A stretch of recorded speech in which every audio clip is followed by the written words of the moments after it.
Hello and welcome guys, my name is Imran Ismail and I'm here at Richa Chadda's place.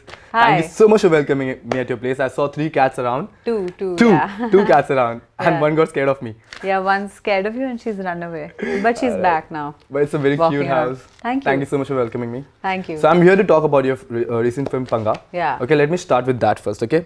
So in recent years, cinema has witnessed a surge of, sports genres in Indian industry. So do you think we have accepted sports as a genre while making film?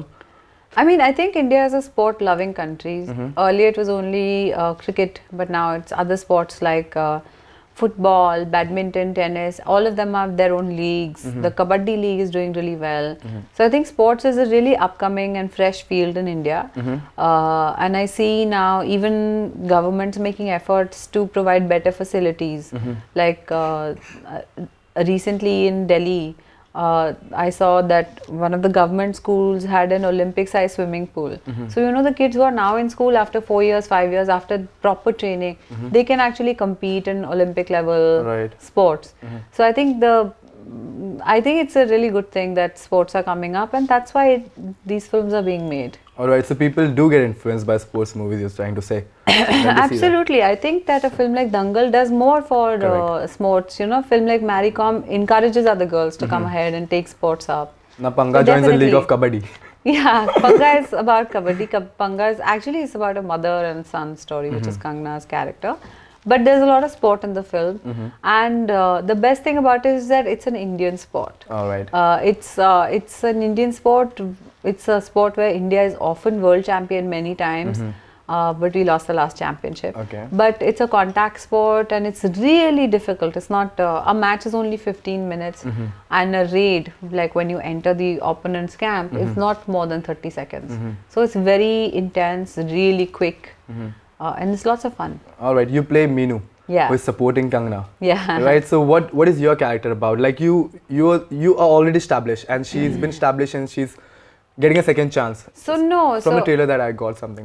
Something like that. So basically, in the trailer, what you see is there's a woman who's now a mother, works in a normal job, and is trying to make a comeback on the spot. But the director, I think, uses my character more as a tool. Okay. Like there are two girls. They're both great players, and one gets married, has a baby, and leaves the sport, and the other one continues. All right. So that, and then later, a little later in life, after 7-8 years, when they meet, how this one encourages that one. That's kind of the film. Okay. So, but now I have an understanding that women in the industry have always been brave while choosing roles. You know. Yeah.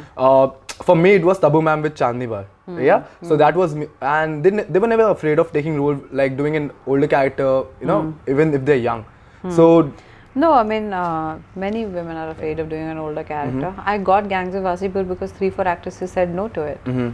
So, but do you think that women in our industry are more like that, who takes challenge up, you know? Because I don't see men doing that. They won't do that. Yeah. But women have been doing it. Oi, come. Hi.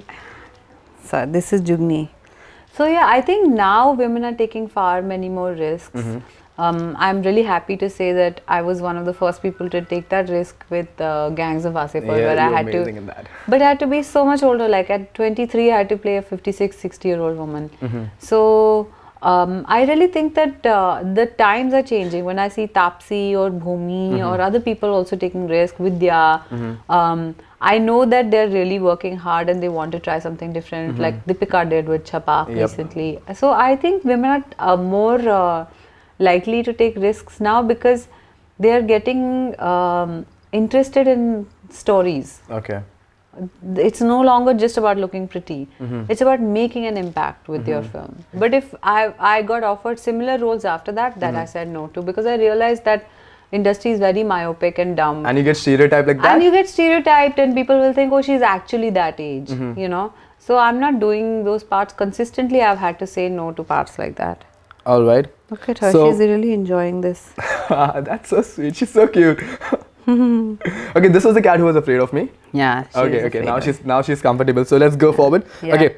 So I want to ask about actor who has influence. Okay. People often ask actors to voice their opinion. Okay. But when actors voice their opinion, people don't respect it more often. Or there is a part of there's a part who respects the opinion as well. So do you think actors don't voice their opinion because it impacts the business or the industry that they belong to?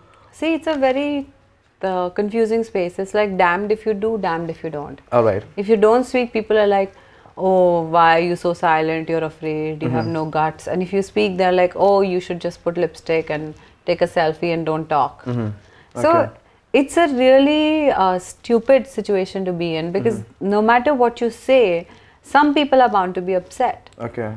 If you don't say anything, also some people are bound to be upset. So I believe that everybody should just do what they feel is correct. Okay. Everybody should follow their own conscience and their own heart.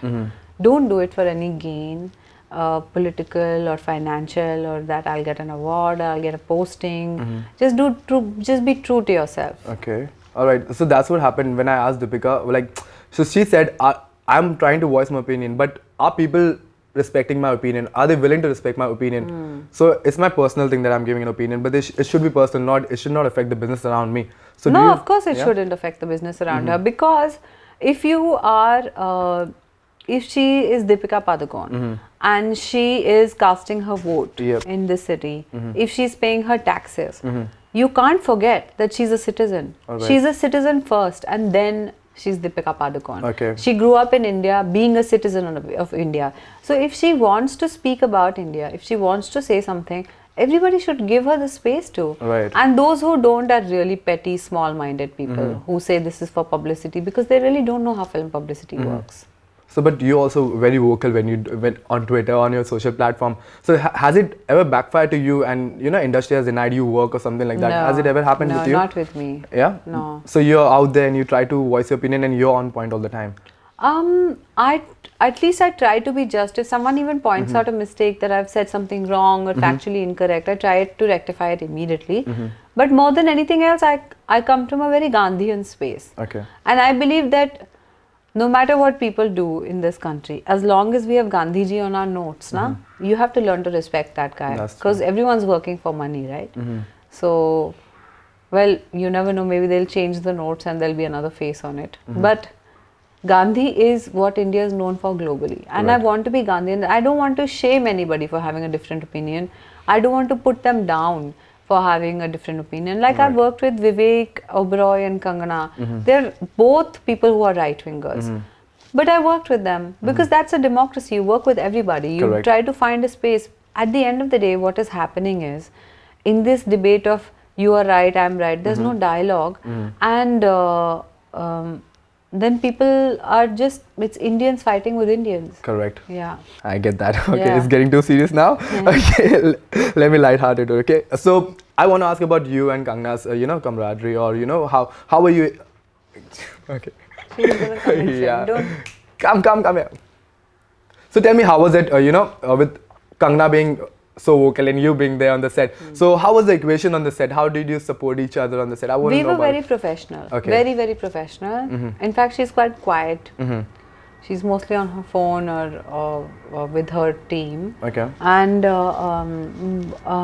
it was a very professional, smooth working relationship. Okay. Yeah. I mean, it was pleasant, but not unpleasant at all. But we were very professional. Okay. Yeah. All right. So, in the free time, you never had a chat with her about it. What was the topic that you were talking about? I'm very interested in that.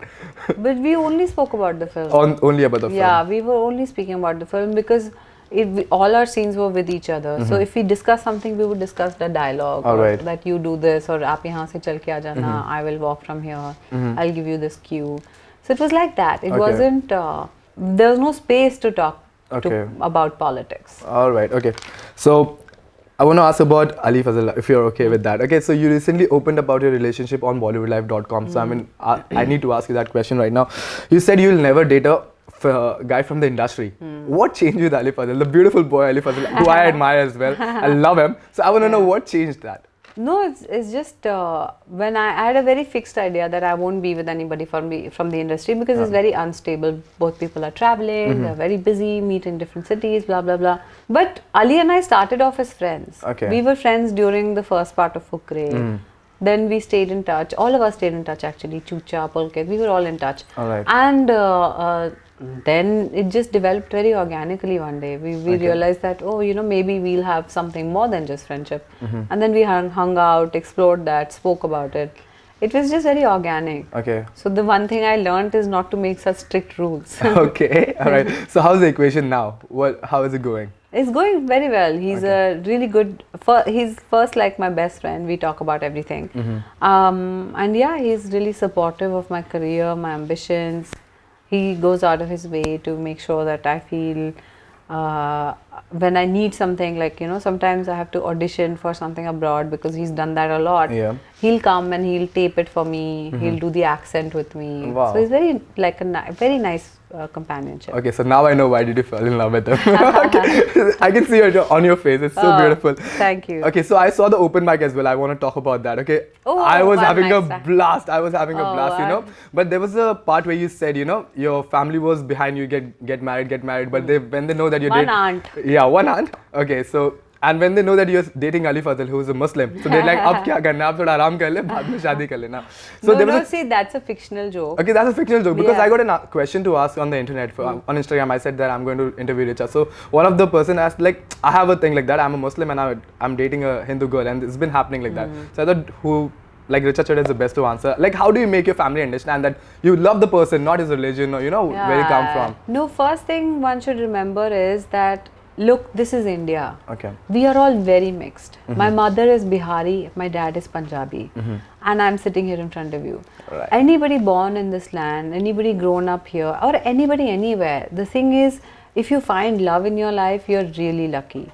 So you should just keep that love. And that love is worth fighting for.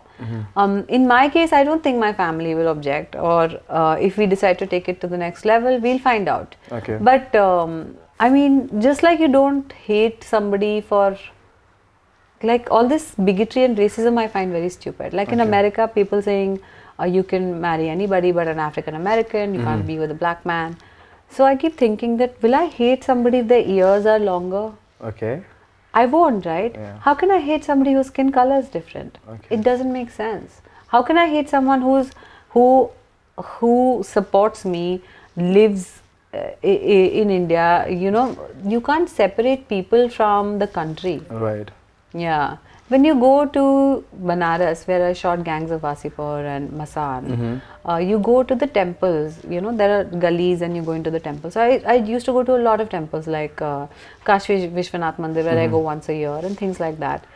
So what was fascinating to me was the stores that were lined there, they make the gajras and the flowers. Okay.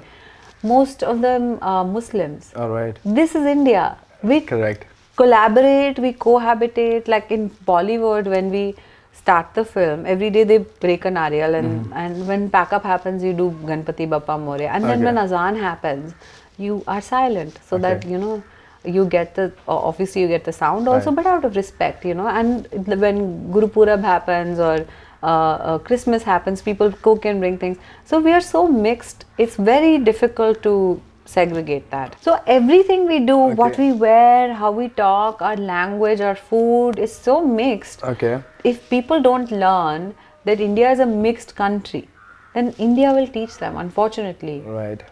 On point, Richa. Okay, this is the last question that I want to ask. You said you like to do something adventurous every year. Yeah. Okay, or something that's risky. So what is Richa doing? Something scary. Scary. That's the right word. Yeah. Scary. So what's the next thing Richa is gonna do that's gonna This scare year you? I want to do either skydiving or deep sea diving. Okay. Yeah, last year I did a lot of snorkeling and stuff. Alright. This year I want to do something with like an adventure sport, because skydiving can be really scary. You are dropping from a plane from a great height and trying to land correctly. And I also want to do deep sea diving because I like water and I like animals and marine life. But deep sea diving is a little risky and scary because you're really underwater. Correct. You take a few days to acclimatize to the pressure. and all. Right. So these are my 2 goals for this year. And how about career-wise? What is there anything scary that man. you want to do right now? I've just done a very scary film, but let's see. But scary, maybe I should just do a horror film. Okay, it's like horror is scary. Yeah. Like. Okay, you haven't done that genre again, right? The horror movie genre. I've actually never done it. I want to do a horror film. So, and what's the next project? If you want to tell us about that. Well, now Panga will release in the first half of the year only. I'll have another release which is like a thriller. Okay. Political thriller. Okay, we don't have a name to that. We have a name, but it's not announced. Okay, it's not announced I can't yet. say it. We finished the shooting. Alright, so it's gonna come in the second half of the year. No, first half. First half of the year. Yeah. Oh, that's amazing. Thank you so much for having a Second chat half, with me. I think Inside Edge should come. Inside Edge, I saw the season 2. We had to talk about that. I'm running out of time, but you were amazing in that. Thank you so much. But best of luck for Panga. Thank It was you. lovely talking to you. Seriously, you. I got to learn a lot of things. Thank you so much for chatting with me. It was Thank you. amazing. Best of luck for Panga. Thank you. I'll see you again. Yeah. Thank you so much. Thank you.